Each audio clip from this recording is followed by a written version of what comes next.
tossing grenades at windmills podcast. What was I going to say? So, yeah, anyway, we should probably start on the thing, so. Sure. Turn on the thing. The thing with the thing and the thing? Yes. Here we go. Brand new recording. Okay.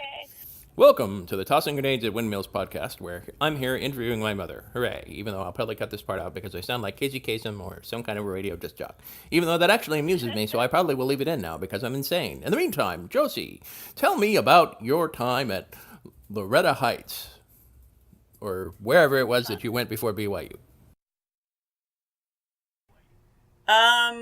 Well, I was at Loretto Heights College. Let's see, I actually went there because I was interested in becoming a veterinarian, but then, like Melanie did, within a very short time, I decided that I wanted to just pursue a theater track, so I was a drama major there, which had all kinds of problems. It was a very small theater company. It was actually, the theater itself was a converted chapel, I think. So we had no wings, which means the space on either side of the theater, and we had no backstage, really. It was just a very small stage, and there were offices on either side of the theater that we used as wings. Sometimes we'd put a drop back there, but we couldn't really pass behind it. So if you had to go from one side of the stage to the other to make an entrance, you had to go down. I think we were on the second or third floor. You had to go down to the next floor and run up the stairs. You had to run down the stairs, run across through the hallway, up the stairs, and into the office on the other side to get on the other side of the stage. The first show I did there was Dark of the Moon, which was awesome because I grew up with my mother talking about that, because it was written, it's a very famous folk play that was written by, I can't remember the author's name, Richardson. His name was Richardson. And Dr. Richardson was, he was the son of Dr. Richardson, who was the community doctor there in Black Mountain where my mother grew up. And everybody got mad at this guy because he used the names of the people in Black Mountain for characters in the play.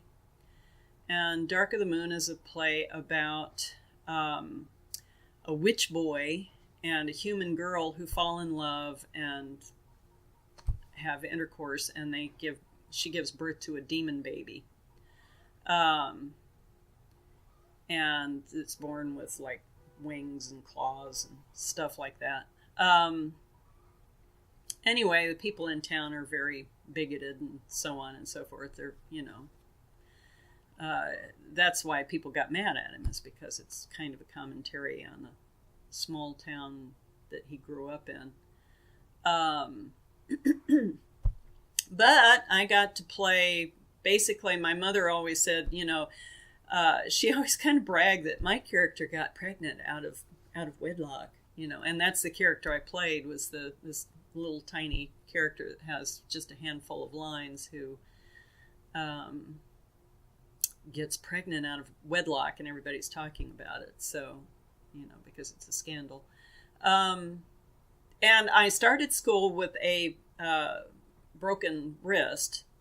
I went horseback riding with my father and I the summer after my senior year in high school. That's when I became serious about the Mormon Church and had investigated it and wanted to join, and my mother wouldn't give permission for me to join. And my father gave me all kinds of hell about it. You're giving your mind over to a dogma, etc., etc., etc. He was right, but at the time I didn't recognize that.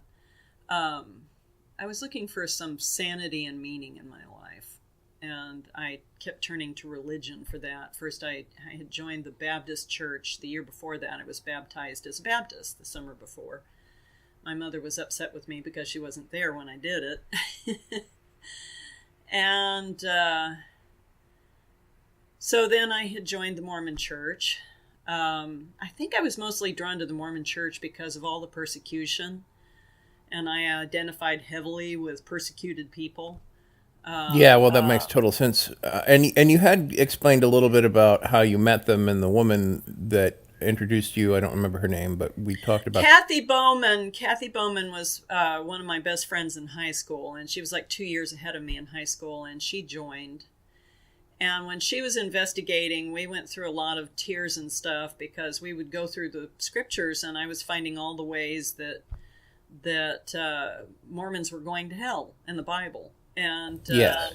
so we we were still friends and everything. Anyway, I think I told you about that problem we had in the Baptist church with the Yes. NRA and the girls and the deacons and all that stuff. Yeah, no, that's a very all of interesting that story. Tell me a bit about. I'm sorry, I should be using my radio voice. Well, let me finish this first. So I started investigating the Mormon Church and then ended up joining. And we talked about the missionaries and everything else. But so anyway, that was that summer after I graduated from high school. And I had my father and I got into a huge fight over religion. And I left. I left home and lived with 3 girls who were LDS. And my mother tells me that my father was proud of me because I was standing up for what I believed in.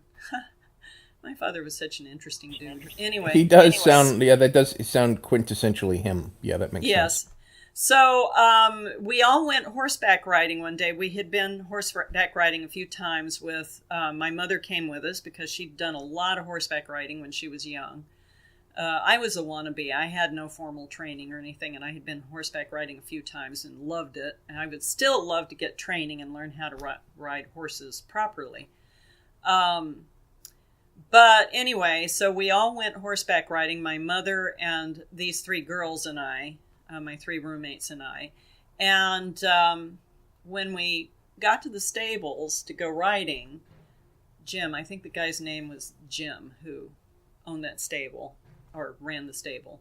And he didn't have any more of the regular horses. He had this gorgeous, gorgeous horse that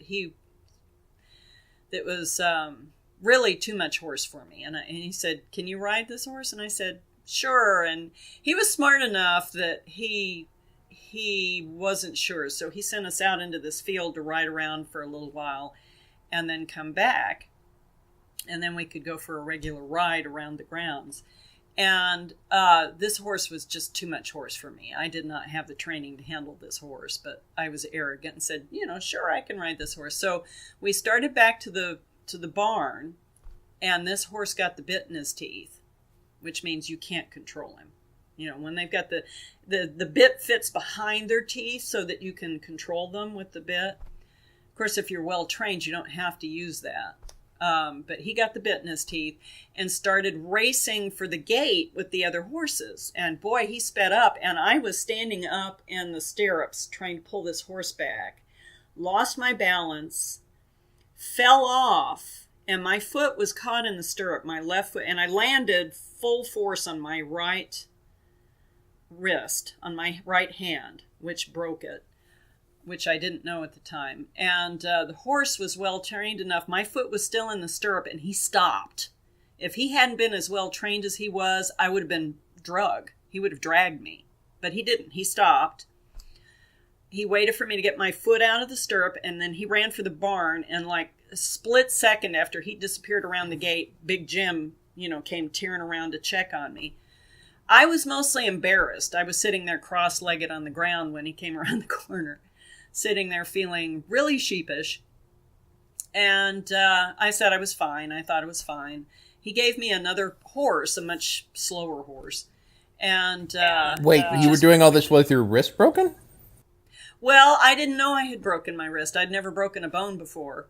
And so he put me on this other horse, and we went riding for another 2 hours, and my wrist started to hurt like a son of a bitch. And I started to cry, and so we stopped. And but we rode for 2 hours. I had a broken wrist, and then that night we were all sleeping. There was just one bedroom in this apartment, and all 4 of us slept in it. And I was crying all night, and the other girls were mad at me for crying all night. The next day, my mother took me to the doctor and found out that I had broken my wrist. It was this little bone. How do you put it? At the bottom of my thumb. So you have, if you're going from the top of your thumb, there's a joint there, and then the next joint where it joins the rest of the hand, and then there's a little joint down there at the bottom where the thumb connects to the wrist. And that I had cracked. And the doctor said that bone doesn't get a lot of blood, so it's slow to heal. And so they put me in a cast, and I started college with a cast on my arm, and it was a traditional kind of cast, the plaster cast. And when I started college, I was very reserved. So it actually worked out because I met a lot of people because they all wanted to sign my cast. All these kids came up and said, "Can I sign your cast?" So I had all these strangers signing my cast, and I met a lot of people that way. And when I did this play, Dark of the Moon, I had a cast on my arm. And the director said, "It's fine, that's not a big deal. We can paint it like a log." They all joked, and sure, country girls break their arms all the time and blah, blah, blah. So they were cool about it. And I got this little role in the play. This year at Lynchburg College was crazy. It was crazy. Anyway, so I did that show, and then they cast me in. I ended up having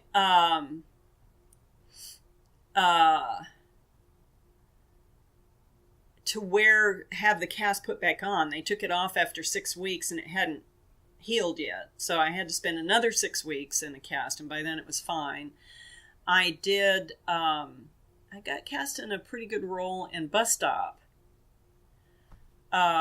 which was kind of a coup as a freshman, and that show actually went to the regional college theater competition in Williamsburg, Virginia, or the state competition. I don't remember if it was regional or state. But it was kind of neat because I got to see 2 of my friends from high school, John McConnell and Joanne Todd, who's still a friend of mine on Facebook. We found each other on Facebook, and a few other high school friends did, and a few college friends have found each other there. And so we spent a lot of time together while I was during that week of that college theater festival, which was just awesome. We saw a lot of good theater from other colleges. And it's interesting, I didn't think about it until just now. I remember not thinking about the fact that, the Brown versus Board of Education had happened, and I didn't realize until I was listening to this Democracy in Chains book that I've been listening to coming home from Oklahoma performances and rehearsals, that in Virginia there was one county, Prince Edwards, I think it was, county in Virginia, where they closed down all the schools, and so and they privatized it so that only white kids were able to go to school for about 5 years. There was no school for black kids for about 5 years. I had no idea that had gone on. My father didn't know about that, or he didn't mention it or something. It was horrible. Anyway, they finally relented and made it available. But when I got into high school, my freshman year in high school, suddenly there were African American kids in all my classes, and I never thought about it. I had lots of, black friends because I didn't give a shit, about color. When I got to college, the neat thing is this theater festival, there was a black college